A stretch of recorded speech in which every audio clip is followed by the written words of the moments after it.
Šitais ir īsti melnaugsnis. Un tur, kur ir melnaugsnis, tur mums arī ir ļoti daudz nātras. Redziet, kas te ir lapu. Te ir ļoti daudz organikas. Patiesībā viņš strādā līdzīgi kā tauriņcieši, viņš ritīgi ielabo augsni. Redzot, kādas ir, nu te nav tik smuki, bet tur tālāk viņas ir sagāžušās. Nātras ir šitādas atsevišķi. Bet nu tā vidēji nātras ir tādas. Vāciešiem ir speciāla selekcija, ka viņi audzē nātras kā šķiedraugu. Man liekas, ka vietums tur var ievākt arī kaut kādus vietējos celmus un audzēt kā šķiedraugu līdzīgi kā kaņas. Nu lūk, melnaugsnis ir tā, ka no sākuma zem melnaugsnes nebija vispār nekādas veģetācijas, vien brīdī bija pazudusi. Jo melnaugsnis ļoti labi saslēdzās. Un tad 2 gadu laikā viņam tie liekie zari vienkārši atmir. Un tad viņi pēc tam viņš pats sāk smuki atzaroties.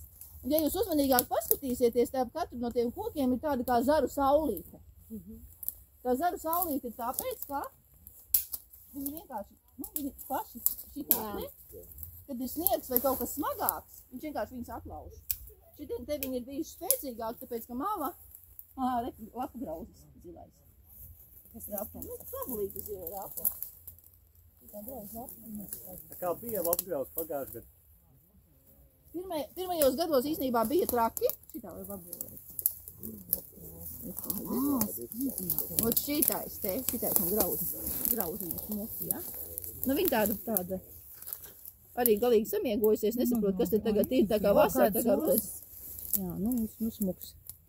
Smuks šitais dzīvo pārpaukšanā.